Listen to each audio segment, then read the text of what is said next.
Coming to you straight from Times Square, New York, you're tuned in to Open Goal. My name's Dave. I'm Joe. Thanks for tuning in. Thanks for watching and listening. We appreciate all your follows and subscriptions. And we've got for you, what do we got, Dave? We have a Derby special going on tonight. A derby, if you will, if you're American. A derby for our friends from Britain. I use that very loosely, the term Britain. So we still love the Cosmos, Sky Blue FC. We're just not going to talk about them tonight. Sorry, we'll talk about them next week. Sky Blue's playing right now, but we'll talk about you some other time. We'll get you guys soon. We obviously have a big MLS headline match here. This is volume number 3 of the first edition of the Hudson Derby, as it's been so called, or maybe the Hudson River Derby, some people call it. Yeah, they've come in quick succession. It feels like just last week we were talking about the last Derby. It's pretty close. And then it only like 2 weeks ago I was talking about beating your team in the Derby. Hey, you know what? Let's jump straight into this Derby special for the Hudson River Derby. Let's open goal. Let's look back at some of the history, the very brief history that's been created so far with this Hudson Derby. Dave, take us through it. Yeah, like Alexi Lawless brought up in his commentary, when you ask 50 years from now, BWP scored the first goal in Derby history. They won the first game, being a man down. They won the second game coming from a goal down at Yankee Stadium. And of course, we're heading into this third game for this year-long, I guess you could say, derby for it. And we got a lot to look forward to. The last two matches were, of course, either exciting or disappointing, depending on which side you support. And they meant a lot of different things, but given the current situation for both teams, there's a lot of different meanings now for the Red Bulls and for New York City. Heading into this match, though, it looks like the Red Bulls have been adding some pretty serious and pretty intelligent depth to their rosters with a couple of their new signings. Yeah, everybody knows about Sean Wright Phillips, Bradley's brother. We're all pretty happy Bradley got married, not because we're concerned about his personal life, but because his brother came, and he's pretty good. Secondly, Gonzalo Verón, which not too many people have heard of before the Red Bulls release his highlight tape, but very impressive highlight tape.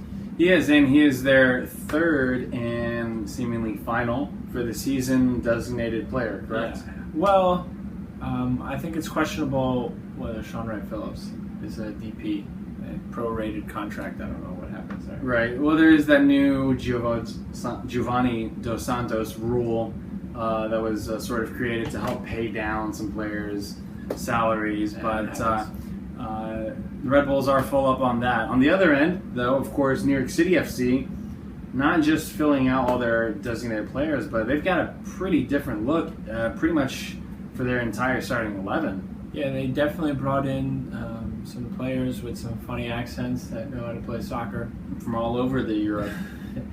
Yeah, didn't work in their first game, but I think they've practiced together. They figured out whether it's called soccer or football, and they might be a little better this weekend.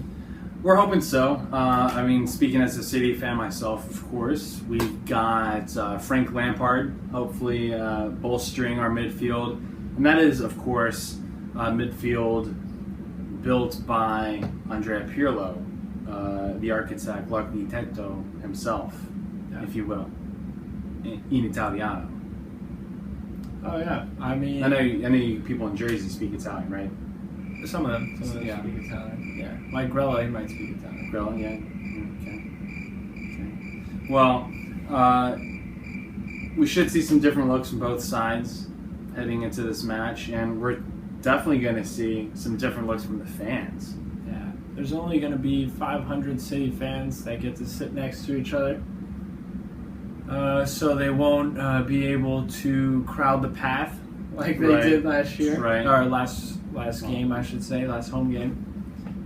But it should still be exciting. I think that just means more City fans will be spread out through the stadium. Hopefully so. I mean, last time we got about 1,500 City supporters in one block, and the rest of the stadium was heavily red. But maybe this means that we'll see some blue smattered throughout. Perhaps there are maybe some smoke bombs throughout the stadium. Well, it seems like that was that was the reason for the reduction in the tickets by Red Bull Arena. Some somewhat vigilante sanctions, you might say, taking justice into their own hands and reducing the number of tickets for City supporters.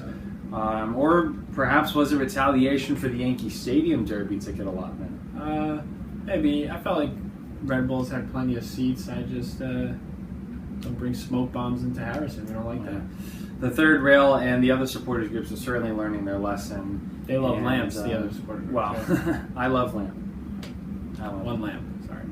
And we'll see what that means for the atmosphere. Certainly, at both matches so far this season, the atmosphere has been incredible. If you can snag a ticket, if someone's going to give you one, if someone's got one on the cheap, or you decide you're going to take out a second mortgage on your house to be able to get to this match, I by all means encourage it. Yeah, or dress up like a Jersey State Trooper, sneak right in. Hey, whatever you got to do to be there. This should be a very exciting match. The first two were very exciting. This third one, again, looking very different. It's going to be a thriller. And for the clubs themselves, of course, the match is going to mean different things at this point. For them, it has different significance. What does it signify for the Red Bulls, Dave? At this point, I think the Red Bulls, obviously there's still 10 plus games left, but at this point it seems like they solidify themselves as a playoff team. It's really about just making New York red, just beating them, just to embarrass them, just to let them know that we've been here longer. Sure, I mean that's what it sort of feels like. The Red Bulls have a pretty comfortable position for the playoffs. What are they? Second, third? Second right now in the Eastern Conference as of right now, heading into this match.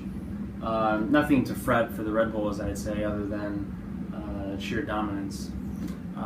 New York City, on the other hand, we're struggling in terms of fan cohesion, supporter cohesion, and still building some home atmosphere. But this match, of course, means a potential playoff position for New York City. It definitely does. It's getting more difficult by the day. Toronto won midweek. Yeah. Montreal picked up a point midweek against us. They need points, and they need them quick. Right, and Orlando's right there in contention as well.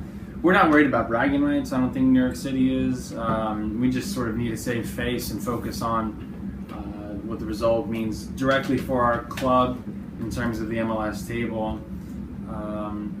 Obviously, New York City can hang. We've been, decently close in these matches, except for the second half at Yankee Stadium. But with the new lineup, we should prove that we can hang in there. Yeah. So. I don't totally disagree. I think a week of training for Lampard will be good. I'm actually seeing a draw in this game. Not that I don't believe in my Red Bulls, just I don't know, sometimes exciting games can be draws as well. I'm seeing this as a fantastic game. Both fans go away somewhat happy. I'm going to have to agree with that as well. I think it's going to be a great game for anyone to watch, not just fans of New York soccer, but fans of all MLS really, or even football in general. And I'm gonna predict a 2-2 draw. Always hard to win on the road, but it's going to be a great match, I believe, for both sides. Tough for New York City to come out with the win, but we'll see. So if anybody's keeping track at home, Joe's record right now is 6-13 with the predictions. I'm 7-12, bringing it close. So there won't be separation this week, but eventually Joe will be wearing women's clothing. We'll see. We've still got a couple months left in the table. We've got a lot more predictions coming for you. Thanks for tuning in. Don't forget to subscribe. down here. Also, thanks for following us on all the social media, Instagram, Open Goal NY, Twitter, Open Goal NY, Vine, the same. And, of course, New York fans, keep it true and keep it blue. 1996.